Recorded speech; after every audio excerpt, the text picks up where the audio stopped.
한국 하면 케이팝이라고? 이제는 쓰레기야. 한 아파트 쓰레기장을 뒤지는 남성. 무언가를 찾고 있기라도 한 걸까요? 봉투를 전부 열어서 쓰레기를 바닥에 쏟기까지 합니다. 결국 아파트 경비원까지 출동하고 마는데요. 그래도 끝까지 쓰레기 봉투는 놓지 않는 남성. 과연 이 남성에게는 무슨 일이 있었던 걸까요? 안녕하세요. 저는 프랑스 마르세유에서 환경미화원으로 일하는 폴이라고 합니다. 작년 프랑스에서는 엄청난 일이 일어났어요. 바로 쓰레기 수거 업체가 파업을 해서 길거리는 온통 쓰레기 냄새로 가득했거든요. 파리 전체 20개 구 중에서 10개 구가 쓰레기 수거를 하지 않았으며 그 이유는 바로 연금 개혁 반대하는 시위가 열렸기 때문이었습니다. 시민들의 불평이 가득했지만 우리가 할 수 있는 건 아무것도 없었어요. 윗선에서 쓰레기에는 손도 대지 말라고 하니 어쩌겠습니까? 시키는 대로 하지 않으면 일자리가 사라져 버릴 텐데요. 폴, 자네가 회사 가서 말 좀 해주게나. 동네에 파리가 들끓어서 외출을 못 하겠잖아. 우리 강아지 산책도 해야 하는데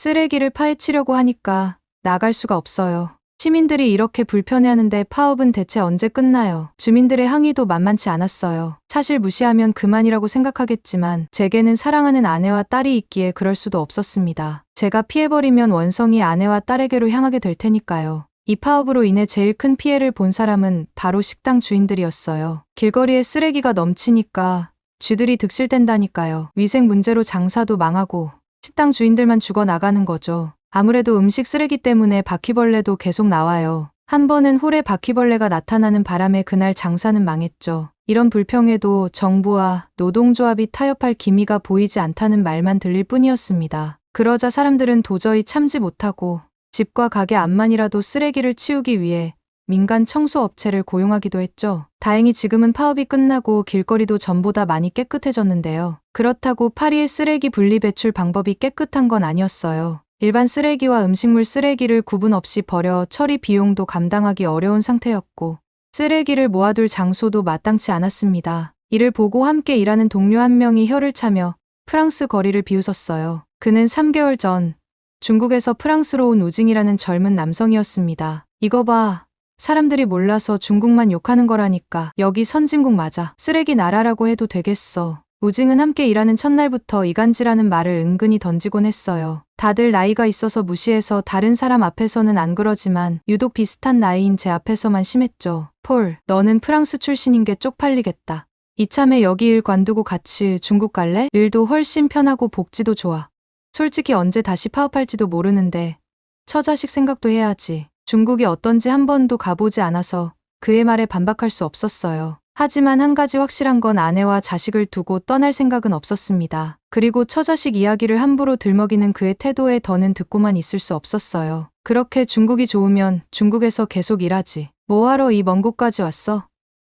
불평불만만 하면서 여기 있지 말고 중국으로 돌아가지 그래? 사실 그가 왜 프랑스로 와서 일하는지 동료들에게 얼핏 들어서 알고는 있었어요. 좋은 소식이 아니기도 하고 당사자에게 들은 말이 아니라 입 다물고 있었을 뿐이었죠. 우징은 제 말에 반박할 말이 생각나지 않는지 씩씩대다가 그냥 자리를 떠버리더라고요. 차라리 조용하니 혼자 일하는 게 나았어요. 우징은 같이 일할 때마다 중국 이야기를 쉼 없이 쏟아내곤 했거든요. 궁금하지도 않은데 중국은 이렇다 저렇다 말이 많았어요. 그동안은 그냥 들어줬지만 최근에는 저도 예민하다 보니 가만히 듣고 있기가 힘들었던 것 같아요. 동료들과 사이가 틀어지길 원치 않았어도 이날만큼은 기분이 달랐습니다. 우징은 동료들 사이에서도 유명한 인물이었는데요. 앞서 말씀드린 특징은 세 발의 피일 정도로 잔머리 대마왕이었어요. 한 번은 우징과 함께 일을 나갔다가 한 주민과 싸움이 일어난 겁니다. 남의 집 마당에 쓰레기를 쏟으면 어떡해요. 내 마당 더럽힌 죄. 당장 물어내요. 아줌마가 쓰레기 분리를 제대로 안 해서 일어난 일인데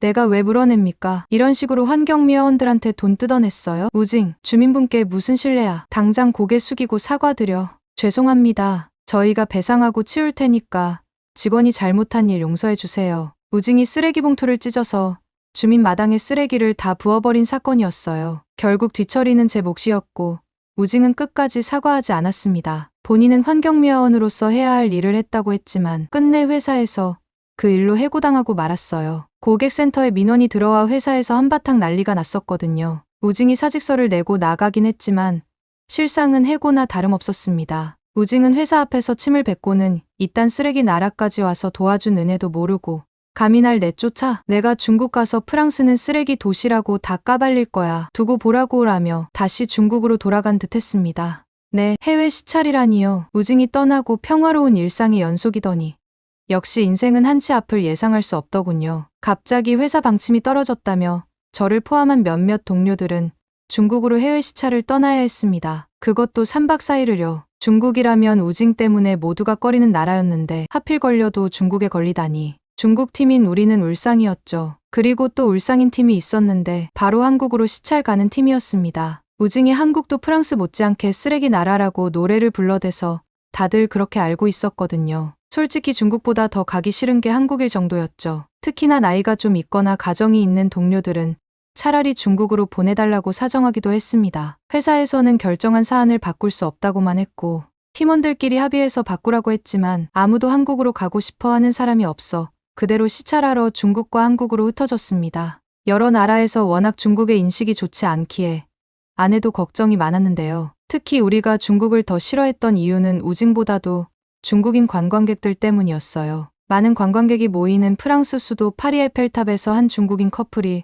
수영복만 입고 출몰한 사건이 있었습니다. 심지어 여성은 비키니를 입고 나타나 많은 이들의 눈살을 찌푸리게 했었어요. 그들은 무엇이 잘못된 줄도 모르고 신나게 에펠탑 앞에서 사진을 찍었다는데요. 이처럼 상식 밖의 행동만 하는 중국인이 많아 피해본 일이 한두 번도 아니었기에 중국을 피할 수밖에 없죠. 또 파리의 애국심을 끌어오르게 하기 위한 건축물인 에투알 개선문에서 중국인 관광객들이 본인들의 이름을 쓰려는 행위가 발각되어 문제가 됐던 사건도 있었습니다. 아마 다들 중국인들의 이러한 말썽거리가 얼마나 골치 아픈 일인지 공감하실 거라 생각합니다. 저도 중국으로 가는 날까지 잠도 제대로 자지 못했거든요. 공항에서 한국으로 가는 팀원들과 서로를 격려하며 비행기에 올라탔어요. 우리는 중국에서 세 번째로 큰 도시라는 중국 광동 광저우에 도착했습니다. 화남지방 최대의 경제 무역 도시답게 도심 분위기가 아주 화려해 보였어요. 다들 입을 다물지 못하고 구경하다가 갑자기 멈추는 차에 깜짝 놀랐습니다. 우진과 일하면서 중국어는 조금 할 수 있어서 기사에게 무슨 일이냐 물었는데요. 대답도 하지 않고 다짜고짜 차에서 내려버리더라고요. 뒤에서 차들은 경적을 울리면서 언성을 높이고 있었습니다. 어지러운 상황에 택시 기사를 따라 차에서 내렸다가 충격적인 모습을 보게 되었어요. 당신 때문에 사고 날 뻔했잖아. 쓰레기 치우러 나왔으면 쓰레기나 똑바로 치우지. 왜 길가에 서서 낙엽 빗질이나 하고 있어. 내가 운전 똑바로 안 한 걸 왜 가만히 서 있는 나한테 큰 소리야. 나한테 거슬린다고 한 사람 당신밖에 없었어. 그깟 쓰레기도 하나 처리 못해서 낙엽 치우는 일로 밀려났냐? 쓰레기만도 못한 놈이네. 이거 택시 기사가 지나갈 때 하필이면 중국 환경미화원이 낙엽을 빗질하는 바람에 이 소동이 난 겁니다. 낙엽으로 차가 긁히지도 않고 운전에 피해도 없었는데 너무 과하게 대응한다고 생각했어요. 택시 기사를 말리려고 했지만 그는 우리 말을 듣지 않았죠. 결국 싸움이 커져 경찰까지 오게 됐고 중국 경찰서까지 가게 되었어요. 다행히 시찰하기로 한 회사에서 경찰서로 출석해 무사히 빠져나올 수 있었습니다. 우리가 만난 중국 환경미화원들은 모두 친절하고 밝아 보여 조금 마음이 놓이더라고요. 특히 여성 환경미화원을 대우하는 동기들의 모습을 보고 조금 전 일은 금세 잊고 있었죠. 광저우를 돌면서 중국 환경미화원들의 모습을 자세히 볼 수 있었습니다. 관광객들이 많은 도시이다 보니 거리가 깨끗하고 많은 사람이 이용하기에 불편한 점도 마땅히 보이지 않아 제가 다 뿌듯하더라고요. 하지만 그날 저녁 이 모든 게 이들의 보여주기식이었다는 사실을 깨닫게 된 순간이 있었어요. 중국 직원들과 회식까지 하고 숙소로 돌아가던 길이었습니다. 동기들을 다 보내고 홀로 편의점에 들러 필요한 물건을 계산하고 나왔는데 어디선가 다급한 목소리가 들리더라고요. 고개를 돌렸지만 주위에는 사람은 물론이고 동물조차 보이지 않았어요. 잘못 들었다고 생각하며 숙소로 돌아가려는데 어두운 골목에서 튀어나온 한 남성의 심장이 멎는 줄 알았습니다. 그런데 찰나의 순간에 그 남성의 손에 묻은 피를 보게 됐어요. 다행히 그 남성은 곧바로 사라졌고 궁금함을 견디지 못한 저는 그가 나온 골목으로 들어가 보았습니다. 괜찮으세요? 이게 도대체 무슨... 가로등 아래에 쓰러진 사람을 보고 황급히 달려갔어요. 얼굴은 이미 피범벅이었고 다행히 숨은 붙어 있어 얼른 119를 불렀습니다. 동기들도 제 연락에 놀라 병원으로 달려왔고 피해자는 중국 환경미화원이었어요. 불붙은 담배꽁초를 자꾸 던지길래 하지 말아달라고 부탁했더니 바로 주먹을 날리더라고요. 환경미화원을 무시해도 정도가 있지. 목숨이 위협할 정도로 폭행하는 건 말이 안 된다고 생각했어요. 화가 났지만 폭행범들을 찾을 순 없었습니다. 왜냐하면 그들은 중국인도 아닌 중국으로 여행 온 한국 관광객이라고 했거든요. 우리 같은 선진국에서 쓰레기를 받는다고 화가 난다며 때렸던 것 같아요. 한국인들은 케이팝과 드라마 등으로 유명해지면서 전 세계 곳곳에서 문제를 일으키고 다닌다고 했습니다. 심지어 중국 환경미화원이 무릎 꿇고 아스팔트 바닥을 걸레질하고 있길래 다가갔죠. 청소하고 있는데 한국인들이 와서 침도 뱉고 입안에 있던 음식물도 뱉고는 저더러 치우라더라고요. 법에 걸리지 않는 선에서 괴롭혀요. 자기 나라에 쓰레기 보낸다고 복수하는 거라네요. 선진국에서 후진국으로 쓰레기를 수출해서 처리하는 방식에 불만을 가진 한국인들의 행동에 경악할 수밖에 없었어요. 한국은 도대체 어떤 나라길래 남의 나라까지 와서 폐를 끼치는지 이해할 수 없었습니다. 아니, 이해하고 싶지도 않았죠. 이처럼 다들 아시겠지만 일반적으로 선진국이 후진국에 쓰레기를 수출하는 방식이잖아요. 후진국에서는 이 쓰레기들을 빈민가에서 재활용하거나 녹이고 태우기도 하고 또는 매립하기도 하죠. 하지만 이 과정에서는 엄청난 환경오염이 발생합니다. 중국 환경미화원들은 이 분야에서 가장 유명한 게 한국이라고 했어요. 시찰 마지막 날 중국 환경미화원 한 분이 한국으로 시찰 갔던 이야기를 들려주었는데요. 한국 어린이들은 장난감도 못 사는지 쓰레기 더미를 뒤져서 폐주사기로 물총놀이를 하더라고요. 쓰레기가 떠다니는 구정물로 세수도 하고 쓰레기 태우면서 나는 가스도 그냥 마시면서 다니더라고요. 악순환으로 인한 환경을 바꿀 수 없는 현실이 안타까우면서도 잘못된 행동을 하는 한국인들을 떠올리면 고개를 저을 수밖에 없었죠. 그래도 중국에서의 시찰은 생각보다 나쁘지 않다고 생각했습니다. 비행기에 탔을 때는 한국으로 시찰 간 동기들이 걱정되기까지 했어요. 그런데 회사에서 만난 한국 팀원들의 표정은 지금까지 봤던 표정 중 가장 밝아 보였습니다. 무슨 일이 있었냐고 묻자 한국 시찰 팀원들은 들떠서 말을 쏟아냈는데요. 여러 사람이 동시에 말하니까 무슨 말인지 알아들을 수도 없더라고요. 겨우 진정한 그들은 돌아가면서 말하기 시작했습니다. 우징이 말한 한국 이야기는 모두 가짜였어. 한국이야말로 우리가 배워야 할 게 많은 나라였다고. 한국 쓰레기 분리배출 방법을 보면 자네들도 깜짝 놀랄 거야. 오히려 중국이나 우리가 뒤처지는 수준이었다니까. 난 한국의 쓰레기 처리 기술력을 보고 경이롭다는 생각까지 했어.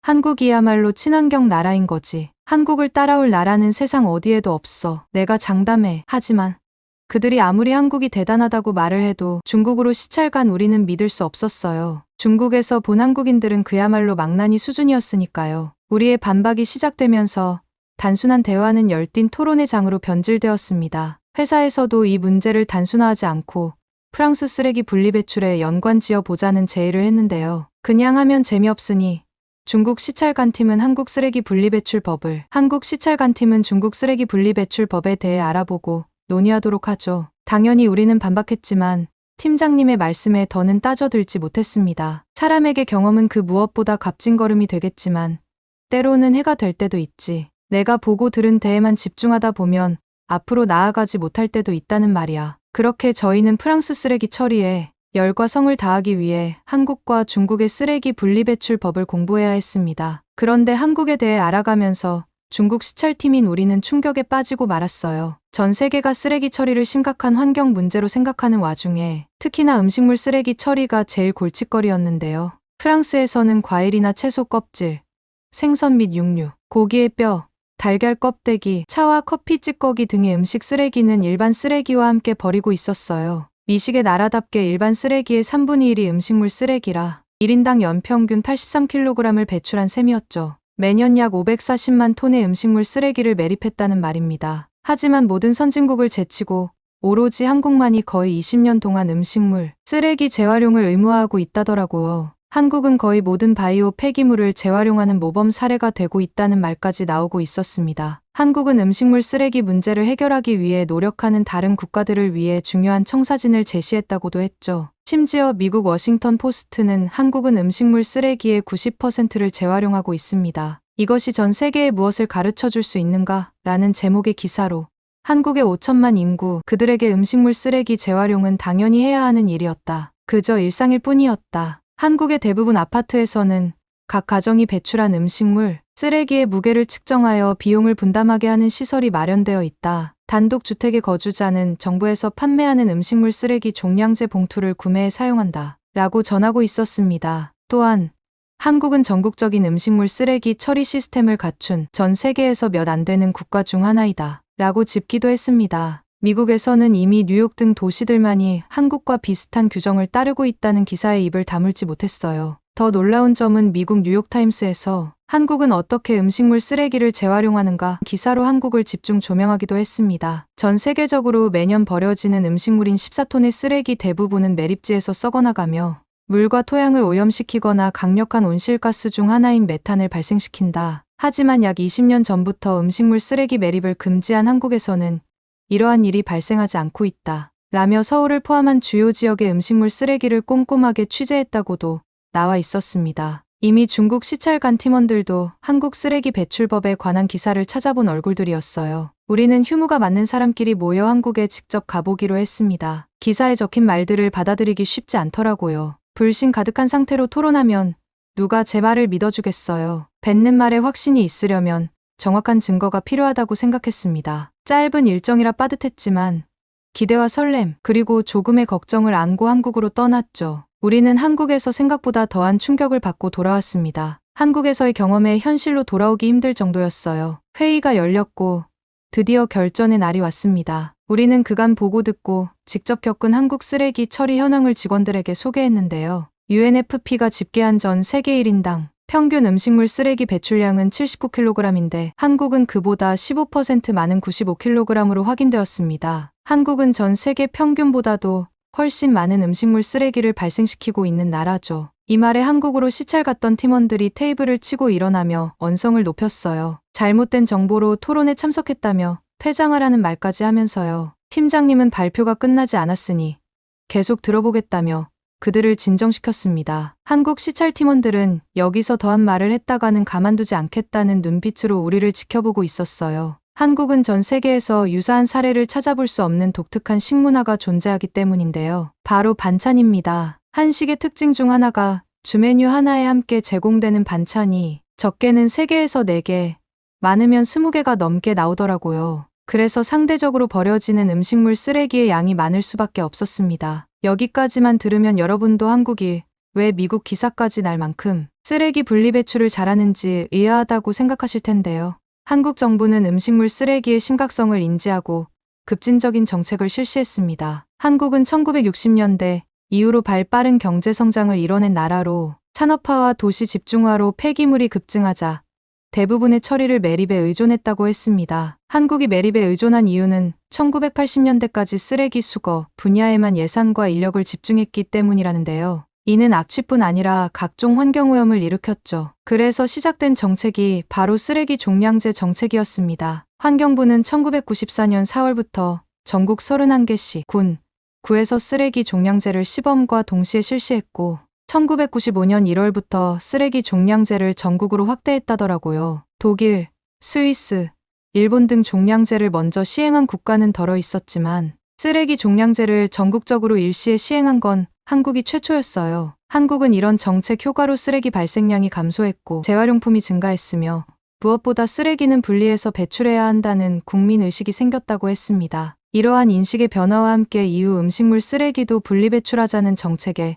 거부감을 줄일 수 있었다고 했습니다. 1997년 이전에 한국은 음식물 쓰레기는 농가에서 가축의 먹이로 쓰거나 자연 퇴비 등으로 재활용했습니다. 그게 여의찬타면 땅에 매립하기도 했죠. 하지만 수도권 매립지는 4년이 지나고 파리가 들끓고 침출수의 악취까지 견딜 수 없는 수준이 됐다는데요. 한국 정부는 이 문제 또한 넘기지 않고 폐기물관리법 시행 규칙을 개정하여 시급 규모 이상 지역에서는 음식물 쓰레기를 직매립할 수 없도록 금지했다고 했습니다. 그리고 2013년부터는 음식물 쓰레기 종량제를 시행하여 시민들이 버리는 만큼 비용을 부과하도록 했죠. 외국에서도 제일 관심을 보이는 게 종량제 방식이었습니다. 한국의 종량제 방식은 3가지가 있는데요. 특히 외국인들의 관심을 산 방식은 무선 주파수 인증이었습니다. 이는 한국 시찰 팀원들도 몰랐던 사실이었는지 흥미로운 표정으로 집중하고 있었고 팀장님 또한 예외는 아니었습니다. 듣는 사람들이 관심을 보여주니 발표하는 우리도 신나게 설명해 주었죠. 한국 아파트나 공동주택에 설치된 스마트 장비에 카드를 인식해 음식물을 배출하면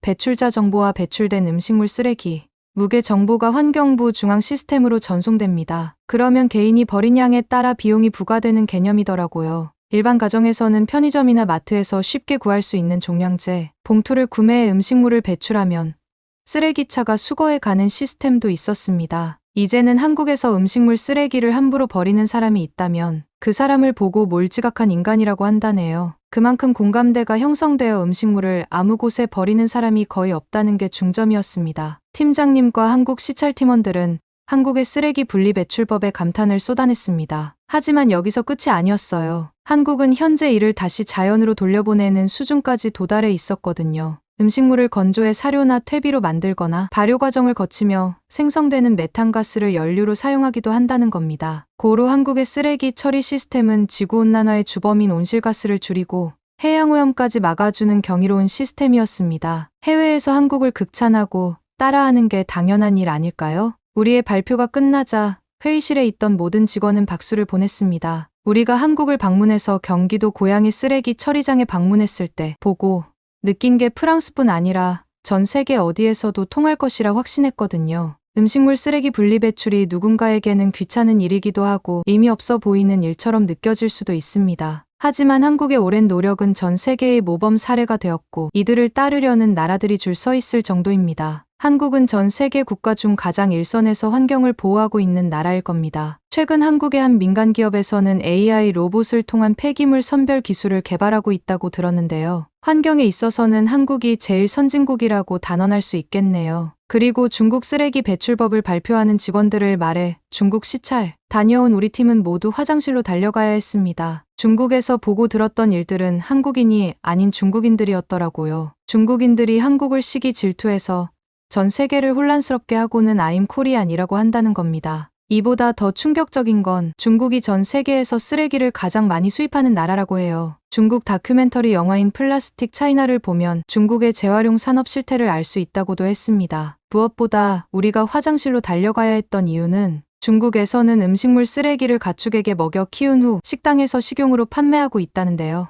그걸 먹은 중국 시민들은 식중독에 걸리기도 했다더라고요. 라는 말 때문이었어요. 우리도 중국에서 돼지고기 요리를 먹으러 갔었는데 몇몇이 맛이 이상하다고 하긴 했었거든요. 그저 중국 향신료 때문이라고 생각했는데 음식물을 먹인 가축일 줄이야.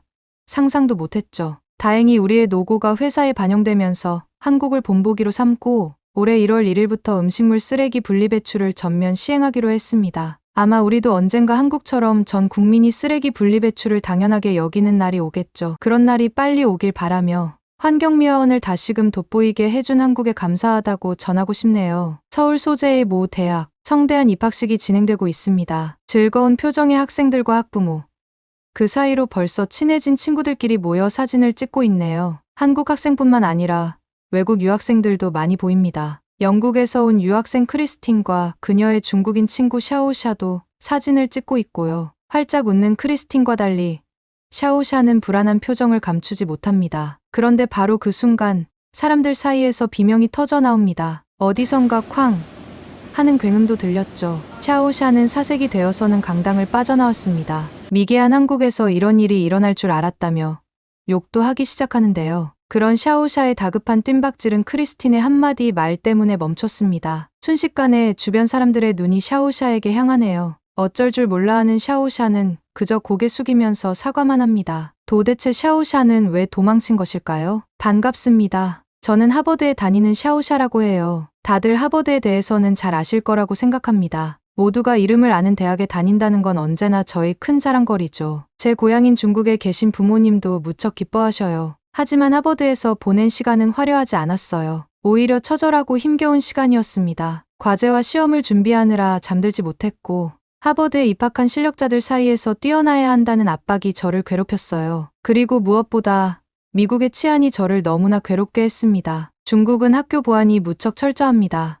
밤에 거리를 돌아다니는 것에도 큰 문제가 없어요. 그런 평화로운 곳에서 살다 미국으로 오니 너무 힘들었습니다. 그래도 포기하지 않았어요. 제겐 하버드를 다녀야 할 너무 큰 이유가 있었거든요. 어릴 적부터 둘도 없는 친구로 지냈던 크리스틴이 그 이유입니다. 크리스틴은 제가 영국에서 어학연수로 고등학교를 다니던 시절 친해진 친구입니다. 크리스틴이 살던 마을은 너무 작아서 마트에 가기 위해서는 1시간 넘게 버스를 타야 했죠. 그래서 크리스틴은 어른이 되면 꼭 영국 중심 도시 혹은 미국으로 가고 싶어 했습니다. 방법은 하나뿐이었습니다. 공부를 열심히 해서 도시에 있는 대학으로 가는 것. 우리는 많이 노력했고 둘 모두 하버드에 들어갈 수 있는 성적을 받았어요. 최고의 대학인 하버드에 크리스틴과 갈 수 있어 기뻤습니다. 그런데 놀랍게도 크리스틴은 다른 선택을 했어요. 저보다 성적이 높았지만 입학 결정을 해야 하는 마지막 날, 한국으로 유학 가고 싶다고 말했습니다. 한국이라는 나라를 눈여겨 살펴본 적 없었습니다. 그냥 일본 근처에 있는 소국이라고 여겼거든요.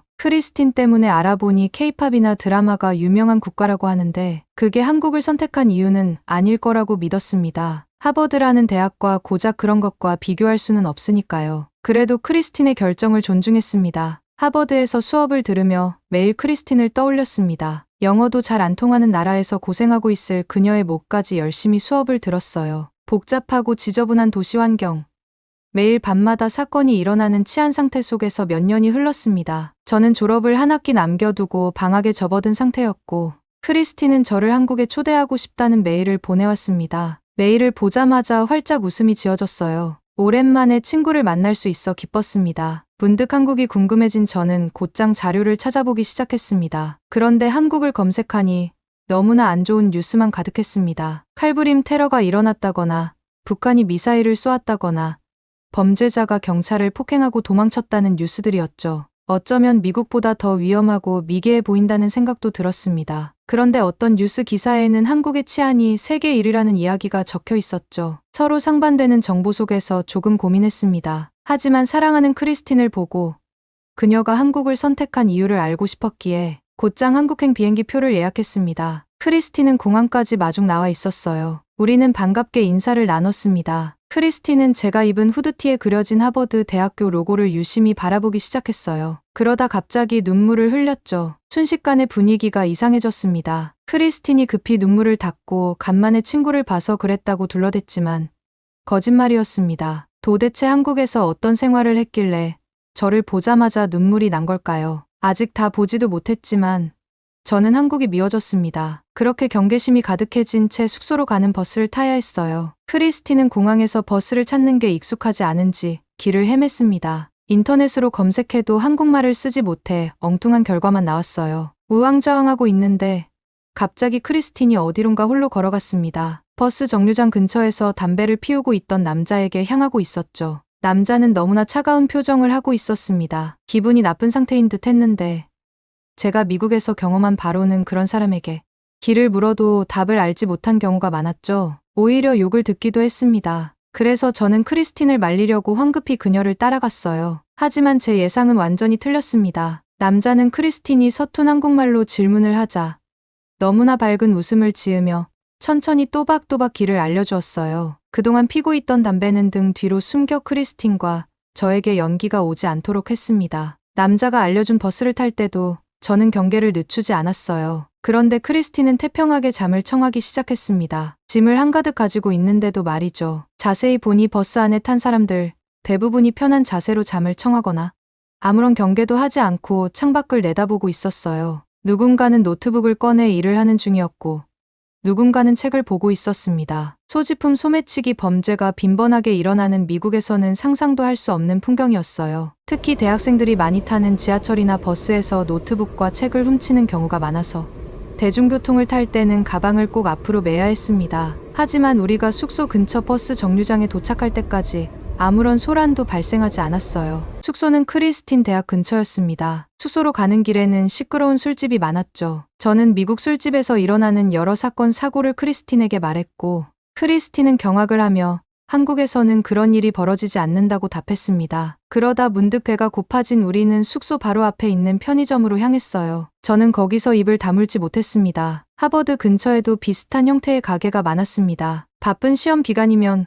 거기서 값싼 빵을 사 끼니를 때웠죠. 그런데 한국의 편의점은 작고 어두운 가게가 아니었습니다. 규모가 컸고 판매하는 물건의 종류도 다양했죠. 한국의 편의점은 다양한 식품들을 사서 곧바로 조리해서 먹을 수 있는 음식점에 가까웠습니다. 라면 같은 간단 조리 식품은 물론 차이나타운의 딤섬을 떠올리게 하는 잘 만든 만두까지 왜 여태껏 이런 걸 몰랐을까 의아했습니다. 편의점에 있는 전자레인지로 음식을 곧바로 조리할 수 있었고 모두 무료였죠. 미국 편의점에서는 컵누들에 부어 먹을 온수를 사기 위해 돈을 내야 했습니다. 편의점 안에 마련된 테이블에 앉아 크리스틴에게 이 이야기를 했더니 거짓말 치지 말라며 믿지 않았어요. 그렇게 수다를 떨다 라면을 먹기 시작했어요. 너무 다양한 라면의 종류와 깊고 진한 맛에 감탄하며 테이블 옆 유리창으로 건너편 술집을 보았습니다. 문을 활짝 열어놓은 술집은 화려한 조명을 튼 채 영업하고 있었죠. 미국의 지하 술집과 정말 비교되는 모습이었습니다. 그러다 문득 저기서 사건이 발생하면 어쩌나 싶었어요. 술에 취한 사람들이 시끄러운 음악을 듣다 감정이 격해져 시비가 붙는 건 미국에서도 자주 일어나는 일이기 때문이죠. 기사에서 본 미개한 한국의 모습이 실제라면 그런 일이 무조건 벌어질 거라는 확신이 들었습니다. 그리고 그런 예상은 꼭 들어맞고 말았습니다. 갑자기 술집 쪽에서 괴성이 들렸습니다. 자리에 앉아 술을 마시던 사람들이 하나둘 일어났고 이윽고 가게 안에서 폭약이 터지는 듯한 연기와 불꽃이 보이기 시작했어요. 누군가 총을 쏜 줄 알았습니다. 미국에 살며 총기 난사를 직접 경험한 적은 없었지만 총소리를 멀리서 들었을 때의 불안감은 말로 설명할 수 없었습니다. 한국은 총을 가질 수 없다고 들었는데 그마저도 이미 물 건너갔다는 절망감 속에서 저는 가게를 뛰쳐나갔습니다. 헐레벌떡 뛰고 있는데 무언가 이상했습니다. 거리에 있는 사람들이 술집 쪽으로 아무런 생각 없이 걸어가고 있었어요. 얼른 뒤를 돌아보았습니다. 거기에는 황당하다는 웃음을 지으며 저를 뒤따라온 크리스틴과 누군가를 향해 박수를 치고 있는 술집 손님들이 보였어요. 생일 축하 이벤트라고 크리스틴은 설명해 주었습니다. 사람들이 일어났던 건 가게에서 틀어놓은 생일 축하 음악에 맞춰 박수를 쳐주기 위해서였고 제가 봤던 불꽃은 생일을 맞은 손님에게만 해주는 폭죽 서비스였죠. 직원들이 자그마한 폭죽을 케이크와 술병에 꽂아 손님의 테이블 주변에서 흔들어주고 있었습니다. 그날 밤 크리스틴은 저를 계속 놀렸습니다. 그리고는 저에게 한국이 치안일위 국가라는 뉴스 기사를 보여주었죠. 저도 이미 본 기사였습니다.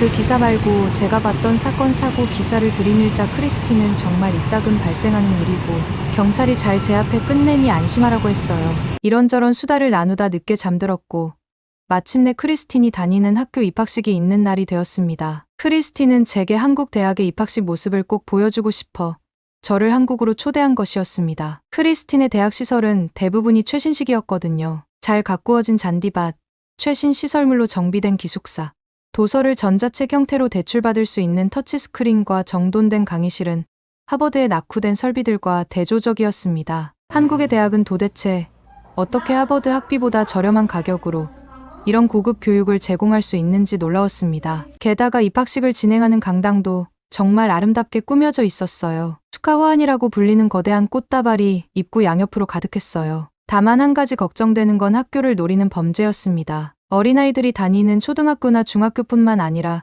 대학도 미국에서는 폭력 범죄가 자주 발생하는 곳이었으니까요. 그래서 하버드에서는 이런 행사를 하는 날마다 꼭 무장 경찰을 학교 곳곳에 배치했습니다. 그런데 크리스틴의 학교는 그렇지 않았어요. 학교 시설물에 쓸 돈을 이런 곳에 조금이라도 투자하면 훨씬 안전할 텐데 입학식이 열리는 강당은 무방비하게 모든 문이 열려 있었습니다. 혹시나 범죄가 발생해서 강당 안에 갇히거나 피해를 입으면 어쩌지 걱정했어요. 입학식 시작 시간이 가까워지고 강당 안에 사람들이 점차 많아질수록 그런 불안은 더더욱 커졌습니다. 즐거워하는 크리스틴 옆이라 티는 내지 못했지만 손이 땀으로 범벅이었습니다. 그러다 뒤에 서 있던 한국 남학생과 부딪혔습니다. 남학생은 일행을 기다리는지 휴대폰만 들여다보고 있었는데 공항에서 담배를 피던 남자처럼 표정이 너무나 차가웠어요. 하지만 저와 눈이 마주치자마자 공손한 미소를 지으면서 고개를 꾸벅 숙였습니다. 미국이었다면 따가운 눈초리를 받을 만한 일이었어요. 도대체 한국 사람들은 표정을 알 수 없었습니다. 무표정한 건지 화가 난 건지 혹은 예의 바른 건지 확확 바뀌는 표정 때문에 당황하면서도 미국에서는 겪어보지 못한 친절함에 감동하다 보니 정신이 없었어요. 그런데 바로 그때 어디선가 쾅 하는 소리가 들렸습니다. 그리고 곧장 비명 소리가 이어졌죠. 드디어 일이 벌어졌구나. 절망스러웠습니다. 하지만 여기서 죽긴 싫었어요. 학교 대상 범죄가 많아지다 보니 대학에서도 범죄 대피 요령을 알려주었고 저는 그것을 아직 잘 기억하고 있었습니다. 허리를 숙이고 머리를 감싼 채 사람들 사이를 밀치며 최대한 빠르게 출구로 나갔어요. 그 사이에도 굉음은 계속 들렸고 사람들의 비명 소리도 더욱 커졌죠. 한국 같은 소국에서는 죽고 싶지 않다고 소리치며 앞으로만 달렸습니다. 질끈 감은 눈을 떴을 때 저는 강당 밖으로 뛰쳐나온 상태였습니다. 등 뒤에서 익숙한 목소리가 저를 부르고 있었어요. 크리스틴이었습니다. 얼른 뒤를 돌아보았는데 크리스틴은 얼굴이 새빨갛게 변한 채 푸아하 웃음을 터뜨리며 저를 부르고 있었습니다. 강당 중앙으로 큰 북과 트럼펫을 연주하며 움직이는 사람들이 보였어요. 제가 들은 쾅 하는 소리는 입학식의 시작을 알리는 북소리였던 겁니다. 사람들은 너나 할 것 없이 비명처럼 높은 환호를 지르고 있었죠. 한국은 그런 나라가 아니라고, 그러니 안심하라고 크리스티는 계속 말해주었습니다. 사람들의 표정이 조금 차가워 보이긴 하지만 그건 화가 난 게 아니라 그냥 무표정한 것일 뿐이라고. 크리스틴의 말처럼 한국은 정말 안전한 나라였어요. 하버드 근처 번화가에는 늘 사이렌 소리가 들렸고 경찰차가 상주하는 거리도 있었습니다. 노숙자나 마약쟁이가 질비한거리는 가까이 가기만 해도 음습한 기운이 느껴졌죠. 하지만 서울의 번화가는 달랐습니다. 미국으로 떠나기 전 2주 동안 저는 크리스틴과 서울의 이곳저곳을 구경했습니다. 무장 경찰이 없는데도 질서가 잘 유지되고 있었죠. 이제 생각해보니 한국에 처음 도착한 날 술집으로 가득한 거리를 무사히 걸어 숙소에 도착한 것 역시 미국에서는 쉽게 상상할 수 없는 것이었습니다. 한결 편한 마음으로 살펴보니 한국이라는 나라가 달라 보이기 시작했습니다. 치안일이 나라라는 뉴스가 괜히 나온 게 아니라는 생각이 들었어요. 이동할 땐 주로 버스를 탔는데 지하철만큼 버스도 노선이 촘촘하게 퍼져 있었기 때문이죠. 도착 시간에 정확히 맞춰서 정류장에 도착했고 청결했습니다. 하버드가 위치한 보스턴의 붐비는 지하철과 끝없는 교통체증과는 대조적이었죠. 문득 크리스틴이 왜 저를 보고 울었는지도 정말 궁금했어요. 그래서 결국 크리스틴과 편의점 바깥에 마련된 테이블에 앉아 커피를 마시며 넌지시 물었습니다. 그러자 크리스틴은 민망한 듯 웃음을 터뜨렸죠. 이 정도면 알았을 거라고 생각했는데 아직도 모르겠냐며 제 어깨를 토닥였고요. 사실 크리스틴이 한국을 선택한 이유는 낯선 외국이기 때문이었습니다. 그런데 막상 와보니 안전하고 편리한 나라였던 것이죠. 그것을 알기 전 한국 공항에 처음 도착했을 때 크리스틴은 하버드에 가지 못한 걸 죽도록 후회할까 봐 불안했다고 털어놓았습니다. 그런 불안을 완전히 내려놓은 지금 하버드 로고가 그려진 옷을 입고 공항에 나타난 저를 보니 옛날에 자신이 떠올라 눈물을 흘렸다고 설명해 주었어요. 한국에 오기 전까지만 해도 저는 크리스틴이 하버드에 오지 않은 건 실수라 말하고 싶었습니다. 지금이라도 설득해 하버드로 데려올 수 있지 않을까 넘겨 싶었죠. 하지만 오히려 제가 크리스틴에게 설득당해버리고 말았네요. 크리스틴과 진심을 터놓고 이야기한 저녁,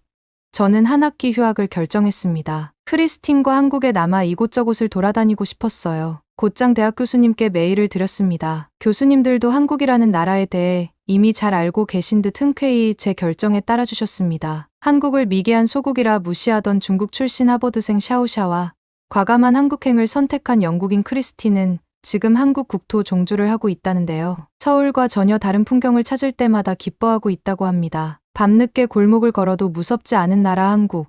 치안과 국민 수준 모두 높은 한국에서 더 많은 경험을 하고 가길 바랍니다. 앞으로도 저희 채널의 사연을 가장 빠르게 받아보고 싶으시다면 구독과 좋아요, 알림 설정 부탁드립니다.